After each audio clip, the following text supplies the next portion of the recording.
মানুষগুলো এবার আগুনের মধ্যে পানি দিলে যেমনি আগুন নিভে যায়, দাউ দাউ করা হৃদয়ে জ্বলন্ত আগুন তাদের ঠান্ডা হবে। কিয়ামতের ময়দানে ওই বিভীষিকাময় সময়ে মুসিবতের কালে মানুষগুলো পাগল হয়ে বিশ্বনবীকে খুঁজতে আরম্ভ করবে।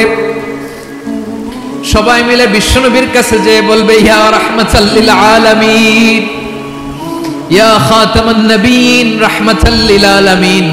দেখেন আমাদের কি অবস্থা, কি কঠিন বিপদে আমরা আছি, দাঁড়াতে পারি না, সূর্যের আলোতে ঘেমে হয়রান।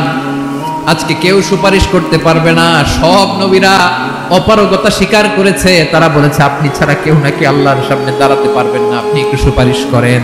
বিশ্বনবী বলবেন, আসো আসো, আজকের দিনে আমি ছাড়া আল্লাহর সামনে কেউ দাঁড়াতে পারবে না। বিশ্বনবী মাকামে মাহমুদে যে আল্লাহু আকবার বলে সিজদায় লুটিয়ে পড়বেন। আল্লাহ রাব্বুল আলামিন বিশ্বনবীকে এমন কিছু চমৎকার শব্দ শেখাবেন, ওই শব্দগুলো দিয়ে আল্লাহর প্রশংসা করে বিশ্বনবী কাঁদতে আরম্ভ করবেন। বিশ্বনবী এমন ভাবে অজর দ্বারায় সিজদায় লুটিয়ে পড়ে কাঁদবেন, রব্বুল আলামিনের রহমতের দরিয়ায় জোশ লেগে যাবে। রব্বুল আলামিন এই দৃশ্য থেকে সহ্য করতে পারবেন না। রব্বুল আলামিন বলবেন, ইয়া মুহাম্মদ ইরফা রাসাক, ও নবী আপনি মাথা তোলেন, মাথা তোলেন, আপনার কান্না আমি সহ্য করতে পারি না। নবী আপনি মাথা তোলেন, সাল তুতা, আজকে আপনি যা চাবেন তাই দেব। নবী আপনি সিজদা থেকে মাথা তুলেন, সাল তুতা, যা চাবেন তাই দেব।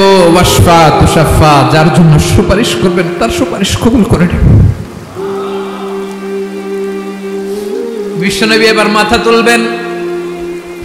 যে বিভীষিকাময় সময়ে প্রত্যেক নবী বলেছেন আমি পারবো না, প্রত্যেক নবী বলেছেন নফসি নফসি, আমার কি হবে আমি জানি না, আল্লাহ আমারে বাঁচাও।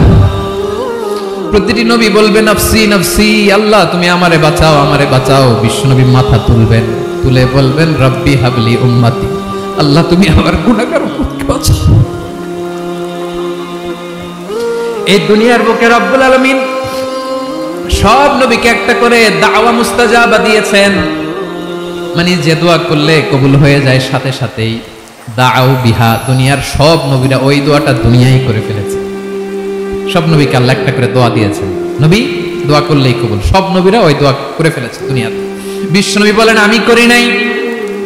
ওয়া ইন্নী আখতাবিউ দাওয়াতি শাফাআতান লি উম্মতি ইয়াউমাল কিয়ামাহ, আমার ওই স্পেশাল দোয়াটা আমি দুনিয়ার বুকে কঠিন বিপদে পড়েও কোনোদিন করি নাই। আমি আমার স্পেশাল দোয়াটা কিয়ামতের দিন আমার গুনাহগার উম্মতকে সুপারিশের জন্য রেখে দিয়েছি।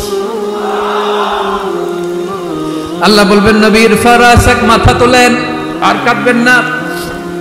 বিশ্বনবী মাথা তুলবেন, আল্লাহ বলবেন সাল তুতা, আপনি যা চাবেন তাই দেব। ওয়াশফা তুশাফা, সুপারিশ করেন, সুপারিশ কবুল করব।